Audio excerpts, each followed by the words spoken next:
तो आज बात करेंगे क्वाड्रेटिक इक्वेशंस के लास्ट एक्सरसाइज की, यानी कि आज हमारा जो चैप्टर है वो कंप्लीट होने वाला है। इसमें बात करनी है नेचर ऑफ रूट्स की। मेरे ख्याल से नेचर ऑफ रूट्स जो है वो हमें सबसे पहले बात करनी चाहिए थी। किसकी?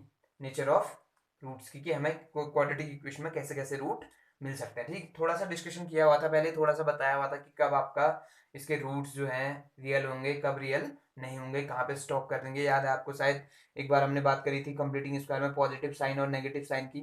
एक स्टेज पे आके एक पॉजिटिव साइन आता है और एक नेगेटिव साइन आता है, तो हमने उसके बाद बात करी थी कि कब इसका हम क्या कहेंगे कि नो रियल रूट की कंडीशन आती है, वहीं पे स्टॉप कर देंगे क्वेश्चन को। ठीक, तो यहाँ पे नेचर ऑफ रूट्स की बात करो। देखो नेचर ऑफ रूट्स में हमें क्या करना है। देखो कोई क्वाड्रेटिक इक्वेशन दी होगी, जैसे क्वाड्रेटिक इक्वेशन है a x square plus b x plus c equal to zero. इस तरह की कोई क्वाड्रेटिक इक्वेशन है हमारे पास। ठीक, इस क्वाड्रेटिक इक्वेशन में हमें क्या पता करना है कि इसके जो नेचर ऑफ रूट्स हैं, यानी कि कैसे पता करेंगे कि आपका इसका क्या रूट्स जो हैं वो क्या रियल हैं या रियल नहीं है, उसकी बात करते हैं। तो देखिए हमने क्या बात करी कि आपका क्वाड्रेटिक इक्वेशन के रूट्स कैसे डिस्कस करेंगे कि वो आपका रियल है या नहीं है, या हम उनका नेचर कैसे बताएं कि वो चीज़ इक्वल आते हैं, अलग अलग आते हैं। ठीक, तो फोकस करो क्वाड्रेटिक फॉर्मूले पर। ठीक, क्वाड्रेटिक फॉर्मूला इस इक्वेशन के लिए, इस क्वेश्चन के लिए क्वाड्रेटिक फॉर्मूला क्या होता है? एक्स इक्वल टू कितना? Minus B plus minus under root of B square minus four A C upon two a. ठीक, प्रॉब्लम कहाँ आती है? सिर्फ इतने पार्ट पर। ये जो पार्ट है आपका, ये क्या है? रूट में है। ये चीज रूट में है, तो रूट में आपका कभी भी हम नेगेटिव नंबर्स डिफाइन नहीं करते हैं। अगर रूट के अंदर ऐसा आ गया, कभी देखिए अगर चेक नहीं करा तो देखना, माइनस वन आ गया, माइनस टेन आ गया, इस तरह के नंबर्स हम कभी भी डिफाइन नहीं कर पाते हैं। इसका आंसर ऐसा नहीं होता कि माइनस बाहर आ गया, रूट ऑफ टेन लिख दिया हमने, ये गलत है। ठीक, तो हमें क्या करना होता है कि आपका जो रूट के अंदर नेगेटिव नंबर आते हैं उनको हम सॉल्व ही नहीं कर पाते अभी तक। तो फिलहाल हम इसको सॉल्व नहीं कर पाएंगे, क्योंकि हमारा जो स्टैंडर्ड है अभी के लिए, हमने सिर्फ बात करनी क्या? पॉजिटिव नंबर्स की बात करनी। ये नंबर्स आप पढ़ेंगे कुछ समय बाद, लेकिन उससे पहले देखिए बी स्क्वायर माइनस फोर ए सी जो टर्म है हमारा, बी स्क्वायर माइनस फोर ए सी किसके अंदर है? अनरूट के अंदर। तो प्रॉब्लम ये क्रिएट करता है, यानी कि कुछ भी वैल्यू आती है एबीसी की वैल्यू, तो सारे के सारे केसेस में क्या आता है? एक रियल नंबर आता है। रियल नंबर का मतलब क्या है? रियल नंबर मतलब है रेशनल और इरेशनल नंबर का कॉम्बिनेशन। यानी कि आपका रियल रूट मिलने का मतलब होता है कि या तो हमें रेशनल नंबर मिले या इरेशनल नंबर मिले। ठीक, लेकिन परेशानी कहाँ आ गई कि आपका अगर इसके अंदर नेगेटिव आ गया तो क्या होगा? ठीक, तो इसके अंदर नेगेटिव आ गया तो क्या होगा उसकी बात करते हैं। देखो अगर इसके अंदर नेगेटिव आ गया तो हम सॉल्व नहीं कर पाएंगे उस चीज को। ठीक, कभी भी उसको सॉल्व नहीं कर पाएंगे, तो हम कहेंगे there is no real root. ठीक, यानी कि वहां पे कोई भी रियल रूट एग्जिस्ट नहीं करेगा, और वहां कोई रियल रूट एग्जिस्ट नहीं करेगा। तो देखिए कंडीशन क्या है, इस अंदर वाली चीज को हमने एक नया नाम दे दिया डी, कैपिटल डी। ठीक, ये कैपिटल डी का मतलब है डिस्क्रिमिनेंट। इसका मतलब क्या है? डिस्क्रिमिनेंट। ठीक है, तो ये जो डिस्क्रिमिनेंट है हमारा, ये क्या है कंडीशन कि ये कैपिटल डी जो है क्या क्या क्या आ सकता है? लेस देन जीरो आ सकता है, capital D is equal to zero आ सकता है, capital D is greater than zero आ सकता है। ये तीन केस हो सकते हैं आपके, कि आपका पहला केस क्या? लेस देन जीरो, दूसरा केस इक्वल टू जीरो, और तीसरा केस ग्रेटर देन जीरो। तो तीनों केसेस में क्या बात होती है उसकी बात करते हैं। ठीक, पहले इन दोनों केसेस की बात करते हैं। जब D greater than zero, greater than zero होने का मतलब कैसा नंबर होगा? वो पॉजिटिव, और पॉजिटिव नंबर होगा, तो ये पॉजिटिव नंबर होने पर ये चीज, इसका रूट क्या आएगा? पॉसिबल होगा, यानी कि आपका ये क्या होगा? इरेशनल नंबर हो सकता है या रेशनल नंबर हो सकता है। लेकिन नेगेटिव होने पे परेशान करता नहीं, तो पॉजिटिव होने पे कोई परेशानी नहीं है। तो पॉजिटिव के केस में क्या होगा? देखो there exist two distinct real roots.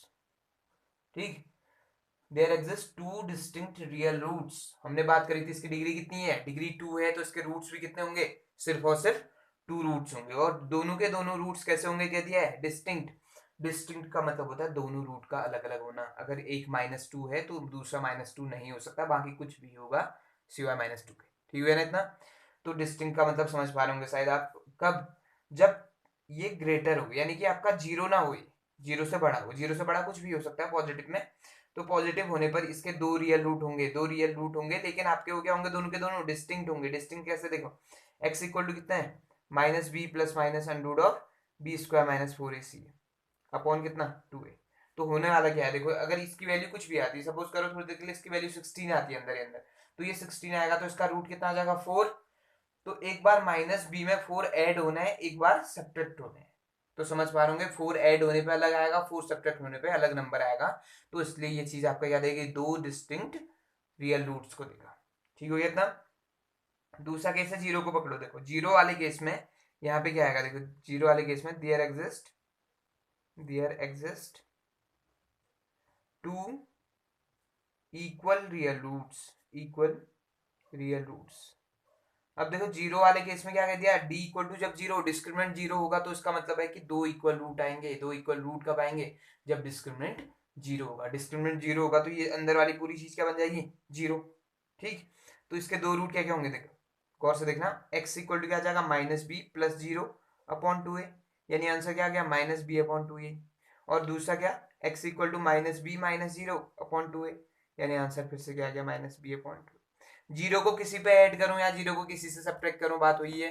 तो दोनों केस में सेम नंबर आना है, तो इसलिए आपका जब ये डिस्क्रिमिनेंट जीरो होगा तो इसके दो इक्वल रूट होंगे हमेशा।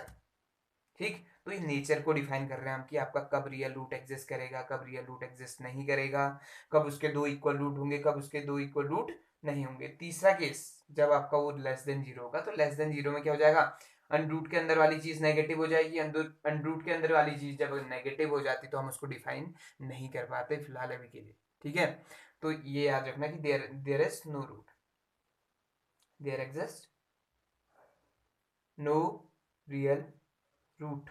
ठीक, तो ये नो रियल रूट कहने का मतलब रियल रूट एग्जिस्ट नहीं करता है, वो बात की बात आती है, वो कॉम्प्लेक्स होता है। लेकिन अभी के लिए ज्यादा सोचना नहीं है, सिर्फ और सिर्फ रियल पे फोकस करो। देखो रियल रूट एग्जिस्ट कब करेंगे, जब इक्वल टू जीरो होगा और जब ग्रेटर देन जीरो होगा। लेस देन के केस में आप चेक ही नहीं करेंगे उस चीज को। ठीक है ना इतना। तो नेचर का मतलब तीन चीजें डिफाइन करनी। देखो तीन चीजें कब, जब आपका डिस्क्रिमिनेंट इक्वल टू जीरो होगा। जब डिस्क्रिमिनेंट इक्वल टू जीरो होगा तो उस टाइम पे आपका उसके दो रूट तो मिलेंगे, वो दोनों आपस में क्या होंगे, इक्वल होंगे। ये पहला केस हो गया। दूसरा, जब आपका ग्रेटर देन जीरो होगा तो दो रूट होंगे और वो दोनों अलग अलग होंगे बिल्कुल। ठीक है, यानी सेम नहीं हो सकते। तीसरा केस, जब लेस देन जीरो होगा तो कोई भी रियल रूट एग्जिस्ट नहीं करेगा, यानी क्वेश्चन को मैं वहीं पे छोड़ दूंगा। ठीक है, तो नेचर में कितनी चीजें, बस तीन चीजें आती हैं नेचर में। आपका तीन चीजें, पहला कि जब आपका डी लेस देन जीरो होगा नो रियल रूट। दूसरा, जब डी इक्वल टू जीरो होगा इक्वल रियल रूट। और तीसरा, जब डी ग्रेटर देन जीरो होगा तो two distinct real roots. Distinct word को ध्यान देना, ये डिस्टिंक्ट का मतलब होता है अलग अलग। ठीक हो गया इतना। तो बात करते, देखो नेचर में इतना ही है। और ये क्वेश्चन 4.4 एक्सरसाइज को डिफाइन कर रहे हैं। ठीक है, 4.4 एक्सरसाइज को स्टार्ट करते हैं कि कैसे हमें इस पे क्या करना है, काम करना है इसको नेचर के लेके। ठीक है, फाइंड ये है आपका एक्सरसाइज नंबर 4.4। एक्सरसाइज 4.4 में हम बात कर रहे हैं और इसके अंदर बात करनी इसकी कि किस तरह से हम नेचर के बेसिस पे क्वेश्चंस को सॉल्व करेंगे। देखिए, find the nature of the roots. Find nature of the roots. Find nature of the roots of the quadratic equations. ठीक हो गया इतना। If the real roots exist, find them। तो देखिए पहले क्या करना है, पहले तो हमें नेचर पता करना है कि आपका नेचर क्या है। उसका नेचर का मतलब वही है, तीन चीजें। डिस्क्रिमिनेंट निकालना है, डिस्क्रिमिनेंट निकालने के बाद हमें बात करनी है कि आपका इसका नेचर कैसा है। इसके पास रियल रूट एग्जिस्ट करने वाले हैं, अगर कर रहे हैं तो इक्वल हैं कि अलग हैं, और नहीं कर रहे हैं ये डिस्कस करना है। उसके बाद अगर आपका रियल रूट एग्जिस्ट करते हैं, यानी दो केसेस हैं। रियल रूट कब एग्जिस्ट करते हैं, जब b greater than equal to zero. देखो ग्रेटर देन इक्वल टू लिखा है यहाँ पे, एक केस नहीं है। ग्रेटर देन इक्वल टू का मतलब एक ग्रेटर के लिए, एक इक्वल के लिए। ठीक है, तो दो दो केस कंसिस्ट कर रहा है। तो दो केसेस में हमारे पास हमेशा क्या मिलते हैं, रियल रूट मिलते हैं। तो उनमें से अगर एक भी केस यानी तीसरा केस आता है कौन सा, लेस देन जीरो वाले में, तो हम कहेंगे there is no real root, और कहानी वहीं पे खत्म हो जाएगी हमारी। ठीक है, तो पहला जो क्वेश्चन है उसकी बात करता हूँ। इसके अंदर पहला क्वेश्चन है 2x² minus 3x plus 5 equal to कितना, जीरो। तो पहले क्वेश्चन में इस तरह की कहानी है। अब यहाँ से हमें इसको कंपेयर करना है किसके साथ, ABC के साथ। Comparing on comparing with ax² plus bx plus c equal to zero. इसके साथ कंपेयर करते ही ये चीज आपको कैसी दिखाई देगी, a equal to 2, b equal to -3 और c इक्वल टू कितना 5। देखो साइन सहित लेना है, पॉजिटिव है तो पॉजिटिव लो, नेगेटिव है तो नेगेटिव लो, ठीक। और तीसरा कोई होता नहीं है वैसे। तो a equal to 2, b equal to -3, c equal to कितना 5 मिलने के बाद कहानी कुछ ऐसी हो जाएगी, therefore D D equal to कितना बी स्क्वायर -4ac होता है। बी स्क्वायर -4ac को ढूंढो। बी स्क्वायर यानी -3 का स्क्वायर -4 ए का मतलब 2, सी का मतलब कितना हो गया, सी का मतलब हो गया 5। तो इसको चेक कर रहे हैं तो -3 का स्क्वायर 9 होता है, माइनस कितना, ये आ गया 4 5 जा 20, 22 जा 40, और ये आ गया -31। तो -31 जीरो से छोटा है या बड़ा, सोचने में लगे रहो, ये चीज आपको क्या आती है, जीरो से हमेशा ही छोटी आती है, ठीक है। तो ये चीज जैसी जीरो से छोटी आ गई तो हम कह देंगे therefore it has no real root. It has no real root, क्यों, क्योंकि आपका since D is negative, D is less than zero, D less than zero आते ही कहानी खत्म हो जाती है इसकी, ठीक है। तो हम सॉल्यूशन को आगे नहीं बढ़ाएंगे, यहीं तक आपका क्या होगा, सॉल्यूशन होगा। डन इतना। तो अब देखो क्वेश्चन नंबर 2 की बात करते हैं। इसके एक क्वेश्चन तो होगा ही शायद पॉजिटिव वाला, ठीक। तो क्वेश्चन नंबर 2 में आते हैं। क्वेश्चन नंबर 2 क्या है, 3x² -4√3x plus 4 equal to कितना, 0, ठीक। इस क्वेश्चन में क्या करना है, देखो हमने इस क्वेश्चन में है हमारे पास, इसको फिर कंपेयर करोगे इसके साथ ax² plus bx plus c equal to 0 के साथ। इससे कंपेयर करने के बाद a इक्वल टू क्या दिखाई देगा तुम्हें 3, b इक्वल टू क्या दिख रहा है -4√3, और c इक्वल टू क्या दिख रहा है 4, ठीक। फिर आगे क्या निकालो, d equal to D b² -4ac करते ये देखो, b² मतलब -4√3 का स्क्वायर, ठीक है, और -4a कितना है 3, और c कितना है 4, ठीक।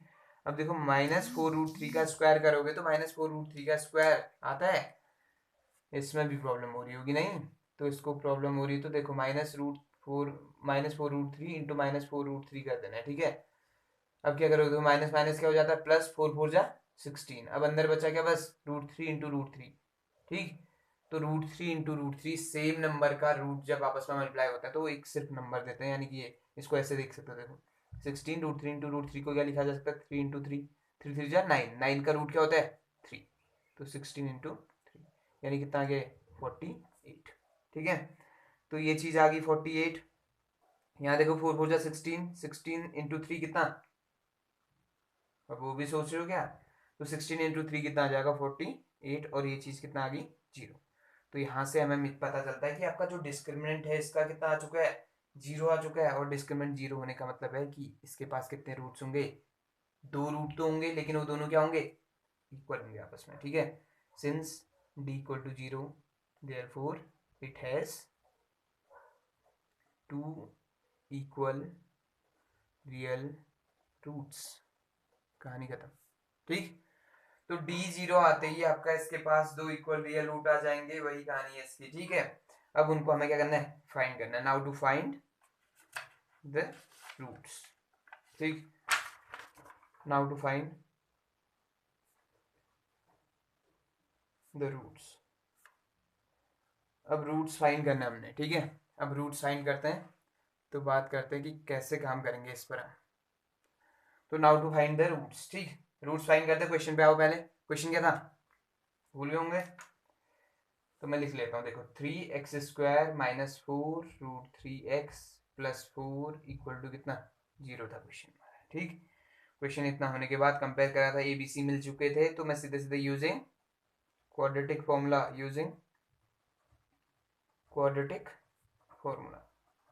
देखो आपको जब तक कहे ना कि किसी एक पर्टिकुलर मेथड से करो, तो आपको क्या करना है, किसी भी मेथड का यूज कर सकते हो, जैसे मिड टर्म स्प्लिट का यूज कर सकते हो, या आपका कंप्लीटिंग स्क्वायर का यूज कर सकते हो, या क्वाड्रेटिक फॉर्मूले का यूज कर सकते हो, ठीक।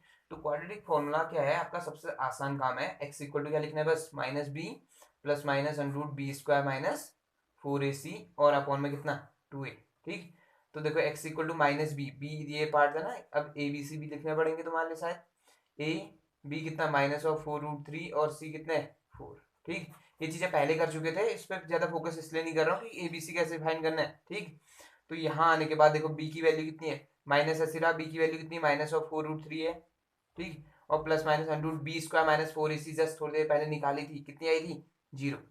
तो एक बार लिख लेते हैं इसको, 0 फिर लिखेंगे -4√3 का होल स्क्वायर -4 इंटू ए हो गया 3 इंटू सी हो गया 4, ठीक। और पूरे के फॉर्म में 2 इंटू ए कितना है 3, तो x इक्वल टू कितना आ गया माइनस माइनस प्लस हो गया नहीं 4√3 और प्लस माइनस अंडरूट की क्या आता है 48 -48, अभी थोड़ी देर पहले डिस्कस करा हुआ था, ठीक है। ये कितना आ गया 6, x इक्वल टू क्या आ गया फिर 4√3 प्लस माइनस 0/6। तो एक बार यूजिंग प्लस साइन, ठीक। तो प्लस साइन को ले रहा हूं, तो using plus sign x equal to क्या आ जाएगा 4√3 प्लस 0/6, यानी ये चीज क्या आ गई 4√3/6, यानी ये चीज क्या आ गई 2√3/3। कहानी खत्म। डन इतना। नाउ यूजिंग नेगेटिव साइन लोगे तो x इक्वल टू क्या 4√3 माइनस 0/6, यानी 4√3 कितना 6, यानी 2√3/3। ये है कहानी। यानी कि आपका देखो हमें पता चल चुका था पहले कि आपका इसके दो रियल रूट एग्जिस्ट करने वाले हैं, और दोनों रियल रूट एग्जिस्ट करने वाले हैं और वो दोनों आपस में क्या है इक्वल। तो यहाँ देखिए दोनों आपस में क्या आ गए इक्वल आ गए, ठीक है। इस तरह से हमने नेचर की बात करनी है कि किस तरह से क्वेश्चन करेंगे। इसका थर्ड पार्ट जो है वो आपके लिए छोड़ रहा हूँ, तो आपने उसको क्या करना है सॉल्व करना है कि कैसे काम करेंगे बता चुके हैं उसके बारे में, ठीक है। तो अब बात करेंगे क्वेश्चन नंबर सेकंड के, ठीक। सेकंड क्वेश्चन कुछ ऐसा है, find the value of K for which the following quadratic equations has 2 equal roots. तो बात थोड़ा सा अलग है, तो करते हैं इस पे फोकस, ठीक। तो देखिए क्वेश्चन नंबर 2 क्या है। क्वेश्चन नंबर 2 है find the value of K for each of the following quadratic equation so that they have 2 equal roots, ठीक। कहा है कि जो ये क्वाड्रेटिक इक्वेशंस दिए हैं, दो इक्वेशंस है इस बार, ठीक है। तो इन दोनों के पास क्या है 2 इक्वल रूट है। इक्वल रूट कब होते हैं, वापस आओ नेचर पे जल्दी से, वापस नेचर पे आए तो आपका डी याद करो, डी आपका कब डी इक्वल टू 0 होते ही दो क्या आ जाते हैं इक्वल रूट आ जाते हैं। दो इक्वल रूट आते ही कहानी खत्म हो। इसका यूज करना हमने डी इक्वल टू 0 का यूज करेंगे और किसकी वैल्यू फाइंड करेंगे के की वैल्यू फाइंड करने वाले, ठीक है। अब यहां से लिखेंगे हम since the given equation has the given equation has 2 equal roots, therefore d equal to क्या 0, which implies d का मतलब क्या होता है b² minus 4ac equal to कितना 0। और इसको स्टार्ट में कंपेयर करके क्या लिख दोगे a इक्वल टू कितना 2 हो गया, b इक्वल टू कितना k और c इक्वल टू कितना 3। देखो a का मतलब होता है एक्स स्क्वायर का कोफिशिएंट, फिर से सुनना ध्यान से। a का मतलब होता है एक्स स्क्वायर का कोफिशिएंट, b का मतलब होता है x का कोफिशिएंट विद साइन, ठीक है। a b c तीनों को साइन के साथ लोगे। और तीसरा c जो है c की वैल्यू क्या होती है कांस्टेंट टर्म, ये रहा, ठीक है। अब देखो d इक्वल टू 0 है, क्योंकि दो इक्वल रूट है तो d इक्वल टू 0 होना जरूरी है। और d इक्वल टू 0 होते ही क्या आ जाएगा b² minus 4ac equal to 0 आएगा। और b² minus 4ac equal to 0 होते ही b की वैल्यू यहाँ रखो जरा k² हो गया -4a की वैल्यू कितनी है 2 और c की वैल्यू कितनी है 3, यानी इक्वल टू कितना आ गया 0। तो यहाँ से आगे इंप्लाई करें तो k² इक्वल टू कितना आ गया 4 2 8 8 3 कितना 24, तो ये आ गया 24 और ये माइनस है, सॉरी ये माइनस है, इक्वल टू कितना 0, ठीक। तो आंसर क्या आ चुका है k² माइनस 24 इक्वल टू 0। अब इसे थोड़ा आगे बढ़ाएं तो k² इक्वल टू कितना आ गया 24 आ चुका है, माइनस का था वहां जाके प्लस हो गया है, ठीक। अब यहाँ बढ़ाएं आगे तो k equal two plus minus under of कितना 24। देखो प्लस माइनस क्यों आता है एक बार पहले डिस्कस कर चुके हैं हमने, उस दिन बात करी थी x² माइनस 1 को सॉल्व करके, ठीक। तो प्लस माइनस इसलिए आता है क्योंकि ये इक्वेशन डिग्री कितनी है 2 है, 2 डिग्री है। अगर मैं सीधे सीधे इस चीज को अंडरूट में लिख देता हूँ, बस अगर इसको मैं अंडरूट में लिखता हूँ तो यहाँ से क्या होगा कि आपका प्लस माइनस साइन न लगाने से एक ही साइन आएगा ना इसका, तो इसकी एक ही वैल्यू एग्जिस्ट करेगी। लेकिन प्लस माइनस लगाने से कितनी वैल्यू जाएंगी 2 वैल्यू जाएंगी, और इसकी डिग्री कितनी है 2 डिग्री है, तो इसके पास 2 वैल्यूज होना कंपलसरी, ठीक हो गया इतना। तो दो ये प्लस माइनस का यूज क्यों करते हैं हमने पहले डिस्कस करा हुआ, सारी वीडियोस को गौर से देखना है आप लोग, ठीक।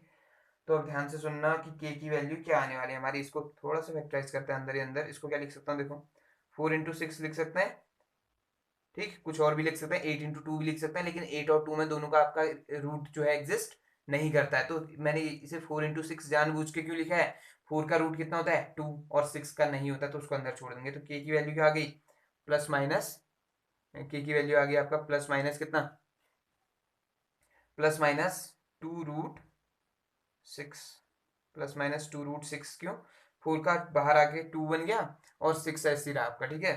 तो एक की दो वैल्यूज आ गई, एक प्लस कितना 2√6 और एक माइनस 2√6, ठीक। इस तरह से हमें क्या करना है, काम करना है इस पर। हो गया इतना। तो अब बात करते हैं क्वेश्चन नंबर 2 की। देखो क्वेश्चन नंबर 2 मैंने इसलिए सेलेक्ट करा, अदरवाइज मैं तुम्हारे लिए छोड़ देता इसको, क्योंकि इसमें जो इक्वेशन है वो स्टैंडर्ड फॉर्म में नहीं है, ठीक है। और आप लोगों को तो पता है कि स्टार्ट कर देंगे सीधे सीधे इसे ए इसे बी वगैरह वगैरह मान के। तो इसलिए मैं क्या बात कर रहा हूँ, देखो ए बी सी हमें ढूंढना आना चाहिए पहले, तो स्टैंडर्ड फॉर्म को पकड़ो। स्टैंडर्ड फॉर्म को करने के लिए इसको थोड़ा सॉल्व करो, तो ये क्या आ जाएगा, के X square minus 2kx plus कितना 6 इक्वल टू 0। इक्वेशन क्या बन गई, K X square minus 2kx plus 6 equal to कितना 0। अब यहाँ से ए बी सी ढूंढो, ए कितना है के, बी कितना है -2k, बी कितना है -2k और सी कितना है 6, ठीक। अब क्या करना है, देखो ए बी सी मिल गए तीनों, तीनों मिलने के बाद वापस से कहो कि आपका इसके पास दो इक्वल रूट है, since it has two equal roots. अगर दो इक्वल रूट है तो इसका मतलब क्या हुआ, देयरफॉर d इक्वल टू 0, और d इक्वल टू 0 होने का मतलब होता है B square minus 4ac equal to क्या हो जाना, 0 हो जाना। B square minus 4ac equal to 0 होने का मतलब b की वैल्यू रखो -2k स्क्वायर माइनस 4 ए कितना है k और c कितना है 6 इक्वल टू कितना 0। तो इससे आगे बढ़ाऊं जरा, तो ये चीज क्या बन जाएगी, देखो -2k का स्क्वायर कितना हो जाएगा 4k स्क्वायर, माइनस का स्क्वायर पॉजिटिव हो जाता है, और यहाँ क्या आ गया देखो, ये बन जाएगा 6 4 जा 24k इक्वल टू कितना 0। तो कुछ खास हो रहा है यहाँ से क्या, पूरी इक्वेशन को 4 से डिवाइड कर दो, क्योंकि 4 से डिवाइड होने पे क्या हो रहा है, थोड़ा कम आसान हो जाएगा काम हमारा। तो ये क्या बन जाएगा के स्क्वायर माइनस कितना 6k इक्वल टू कितना 0। इन दोनों से कुछ कॉमन आ रहा है, के कॉमन आया तो अंदर बचा यहाँ के -6 इक्वल टू 0। देखो कॉमन लेने का मतलब बताए, इससे के कैसे कॉमन आ रहा है। देखो के स्क्वायर को क्या लिखो, के इंटू के लिख लो, 6k को क्या लिखो 6 इंटू के। जो कॉमन आ रहा है उसको हटा दो, अंदर वाले में क्या बचा के, दूसरे वाले में क्या बचा 6, और बाहर लिख दो जो कॉमन लिया है, ठीक है ना इतना। अब यहाँ से क्या जाएगा, देखो दो का प्रोडक्ट 0 आ रहा है, दो का प्रोडक्ट 0, या तो ये 0 या ये 0, विच इम्प्लाइज के की वैल्यू या तो 0 या के -6 इक्वल टू क्या 0। और के -6 इक्वल टू 0 होगा तो के इक्वल टू कितना आ जाएगा 6। तो के की दो वैल्यूज आ गई, एक 0 और एक क्या 6, ठीक। इस तरह से काम करना है। देखिए समझ रहे होंगे इस चीज को, के बाहर लिया, यहाँ पे देखो क्या हो रहा है, दो का प्रोडक्ट 0 आ रहा है, यानी a into b equal to 0। यही वाला केस हो गया कौन सा, a into b equal to 0। A into b equal to 0 जब बी होता है, या तो ए 0 होना चाहिए या बी 0 होना चाहिए। तो ए 0 रखा तो यह, बी 0 रखा तो यह आंसर, ठीक है। तो दोनों ही आंसर है, डन इतना। तो इस तरह से हमें काम करना है। क्वेश्चन नंबर 2 कंप्लीट हो चुका है। अब क्वेश्चन नंबर 3 से जो चीजें हमारी हो गया, देखो 3 से थ्योरेटिकल चीजें हैं, एक दो क्वेश्चन फिर वापस में डिस्कस कर रहा हूँ, नहीं फिर बात करेंगे आपका क्वेश्चन नंबर 4 5 शायद आप करके देंगे मुझे, ठीक है। तो क्वेश्चन नंबर 3 को डिस्कस कर रहे हैं, क्वेश्चन नंबर 4 5 को थोड़ा सा समझाएंगे आप, फिर उन क्वेश्चंस को आपने करके देना आज के आज, ठीक। तो क्वेश्चन नंबर 3 पे आओ। क्वेश्चन नंबर 3 क्या कहता है, देखो क्वेश्चन नंबर 3 है हमारा जो, वो बेस्ड है किस पर, थ्योरेटिकल पोर्शन है पूरा का पूरा, ठीक। तो क्वेश्चन नंबर 3 क्या कहना चाह रहा है, it is possible, is it possible to design a rectangular mango groove whose length is twice its breadth। ठीक है कह रहा है, देखो is it possible, is it possible, तो क्वेश्चन था कि आपका क्या, it is it possible to design a rectangular mango grove whose length is twice its breadth and the area is 800 metre square, ठीक। तो अगर पॉसिबल है तो लेंथ और ब्रेथ निकालिए, अदरवाइज नहीं निकाल सकते हम, ठीक है। तो पॉसिबल है नहीं है का मतलब सिर्फ और सिर्फ नेचर से है, ठीक। तो उससे पहले हम क्या बात करेंगे, जैसे देखो अभी तक इस चैप्टर में हमने जितने भी और प्रॉब्लम्स थी सारे के सारे में क्या करा है कि हमने एक क्वाड्रेटिक इक्वेशन फॉर्म करी है पहले, ठीक है। तो क्वाड्रेटिक इक्वेशन फॉर्म करने के लिए हम क्या ढूंढते हैं, स्टेटमेंट ढूंढो। स्टेटमेंट ढूंढोगे तो मिलता है, देखो क्या, rectangular mango group whose length is twice its breadth, length depend करेगी किस पर, ब्रेथ। तो स्टार्ट करेंगे, let the breadth, let the breadth be x, breadth x है, therefore the length will be, sorry, the length equal to क्या आ जाएगा, twice its breath का ना, तो 2x। तो लेंथ क्या होगी 2x होगी, ब्रेथ कितनी होगी x हो गई, ठीक। Now according to, now according to question, ठीक। क्वेश्चन क्या कहता है, एरिया इक्वल टू कितना है 800 मीटर स्क्वायर दिया हुआ है, और एरिया होता क्या है length into breadth equal to कितना 800, लेंथ कितनी है 2x और ब्रेथ कितनी है x इक्वल टू कितना 800। ठीक, तो यहाँ से क्या आ गया ये चीज़, ये 2x² इक्वल टू कितना 800, और 2 डिवाइड में ले जाओ जरा, x² इक्वल टू कितना मिल गया हमें 400, और x इक्वल टू कितना आ जाएगा प्लस माइनस अंडर ऑफ 400, और प्लस माइनस अंडर ऑफ 400 का मतलब हो गया प्लस माइनस कितना 20 मीटर। तो देखो लेंथ आपका माइनस में तो हो नहीं सकती, तो नेगेटिव साइन को इग्नोर कर रहा हूँ, तो x इक्वल टू कितना आ गया, x इक्वल टू आ चुका है आपका 20 मीटर, यानी ब्रेथ मिल गई कितनी, ब्रेथ x इक्वल टू कितना 20 metre, and length 2x equal to कितना हो जाएगा 2 इंटू 20, दैट इज 2 टू जा 440 मीटर। ठीक है, इन दोनों का प्रोडक्ट करो कितना आता है 800 आता है। ठीक, तो ये कहानी है, इस तरह से क्वेश्चन करना है हमने। तो क्वेश्चन नंबर 4 और 5 आपके लिए। ठीक, तो हमारा जो फोर्थ क्वेश्चन यानी फोर्थ चैप्टर है हमारा कौन, क्वाड्रेटिक इक्वेशंस, वो समाप्त हो गया। नेक्स्ट सेक्शन में बात होगी अरिथमेटिक प्रोग्रेशन की, और जितनी क्वेरीज हैं आपकी किससे रिलेटेड, क्वेश्चन चैप्टर 4 से, वो आज के आज में आपने बतानी है मुझे, और जितने क्वेश्चंस हैं वो आज भेज सकते हैं आप, जितने भी क्वेश्चंस हैं उससे रिलेटेड। तो नेक्स्ट सेशन में उन बचे हुए क्वेश्चंस का डिस्कशन कर सकते हैं। अदरवाइज अगर कोई क्वेश्चन नहीं आता है तो इस स्थिति में मैं आपका चैप्टर नंबर 5 स्टार्ट करूंगा, यानी आपका कौन, अरिथमेटिक प्रोग्रेशन का आपका स्टार्ट हो जाएगा। ठीक है, तो आज आपने क्या करना है, पूरे चैप्टर को एक बार वापस से रिवाइज करना है ठीक तरीके से। ठीक, तो चैप्टर रिवाइज होने के बाद अगर कहीं पे कोई टॉपिक आपका प्रॉब्लम करता है, कोई क्वेश्चन आपका प्रॉब्लम करता है, क्योंकि एक दो क्वेश्चन मैंने बीच में छोड़े हुए हैं किस पर, एक्सरसाइज पर, क्योंकि आपके लिए थोड़ा सा काम बन जाता है, तो शायद उस पर काम कर पाए। लेकिन अगर फिर भी अगर वो क्वेश्चन नहीं होते हैं किसी स्थिति पर, तो आपको क्या करना है, उन क्वेश्चंस को मुझे भेजना है आज के आज। अगर आज वो क्वेश्चन नहीं आता तो नेक्स्ट सेशन जो है आपका अरिथमेटिक प्रोग्रेशन का होगा, उसके बाद वो क्वेश्चन डिस्कस नहीं हो पाएंगे। ठीक, इसलिए आपने क्या करना है, आज पूरा चैप्टर वापस छान मारो और कहानी खत्म करो इस चैप्टर की, और जितने क्वेरीज हैं जो प्रॉब्लम्स हैं वो आप शेयर कर सकते हैं इस चीज़ को। ठीक है, तो नेक्स्ट सेशन में मिलते हैं आपसे।